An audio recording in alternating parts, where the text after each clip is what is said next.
প্রতিটি বিধানসভাতে বিজেপির 150 জন করে কর্মীদের নিয়ে মিঠুন যোদ্ধা নাম দিয়ে গ্রুপ তৈরি করতে বললেন মিঠুন চক্রবর্তী। মালদহে বিজয় সম্মেলনে এসে অভিনেতা মিঠুন চক্রবর্তী এই নির্দেশ দেন দলীয় কর্মীদের। এর পাশাপাশি সবাইকে নিজের দুটি মোবাইল নাম্বার দিয়ে বলেন, যখন ফোন করবেন তখনই পাবেন। দুটি নাম্বারের মধ্যে একটি আইনি সহায়তা দেওয়ার জন্য, অপরটি সংগঠনের খবরাখবর দেওয়ার জন্য। আপনারা আমার সঙ্গে যে কোনো সময় ফোন করবেন। মিঠুন চক্রবর্তী আরো বলেন, আমি এই রাজ্যের প্রতিটি জেলাতে যাব ভোটের আগে। আপনারা প্রতিরোধ গড়ে তুলুন। ভয় পেলে ভয় দেখাবে, পাল্টা ভয় দেখান, দেখবেন আর ওদের ধারে কাছে পাবেন না। মঙ্গলবার এই রাজ্যের মুখ্যমন্ত্রী এসআইআর এর প্রতিবাদে বিদেশিদের জন্য রাস্তাতে মিছিল করছে। এটাই নজিরবিহীন ঘটনা। মালদহের একটি হোটেলে মালদহ উত্তর ও মালদহ দক্ষিণের কর্মীদের নিয়ে মিঠুন চক্রবর্তী এই বিজয় সম্মেলন করেন। প্রগতি নার্সিং কলেজ অ্যান্ড স্কুল। এখানে শিক্ষা মানে কেবল ডিগ্রি নয়, এখানে শেখানো হয় মানবতার পাঠ। 3 বছরের জিএনএম কোর্স এবং 4 বছরের BSc nursing.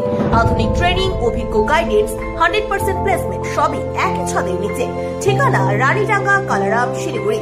Pragati nursing college and school, শিক্ষা সেবা সাফল্যের প্রতিশ্রুতি। পরিবর্তন তখনই হবে যেরকম অবস্থা হবে সেইভাবে পরিবর্তন হবে। তখনকার কথা তখন বলবো, এখন বলবো।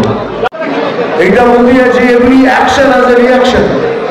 আপনি কিছু অ্যাকশন করলেন, রিয়াকশন দেবো, আপনি আমার বলছেন, তাই জবাব দিচ্ছি। তাই বলছি ওরা যেভাবে আমাদের সাথে ব্যবহার করবে ঠিক সেইভাবে তাদের সাথে সব কিছু করবে।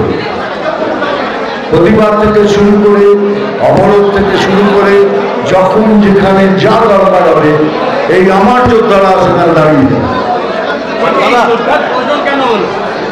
এর প্রয়োজন হলে শুনলেন না, যেখানে যাচ্ছে মার ধর, কোনো এখানে তো কোনো শাসন বলে জিনিস নেই, খালি রাজ্যের যারা আছেন তাদের জন্যই শাসন। সেটা আমি বলবো, বলে দেবো, সময় দেখবেন। এই জন্যই বানাচ্ছি কি আমরা একসাথে হবো, একসাথে হয়ে লড়বো, প্রতিবাদ করবো, অবস্থান করবো। দরকার হলে পরে যেভাবে ব্যবহার করেছেন আপনার সাথে সেইভাবে ব্যবহার।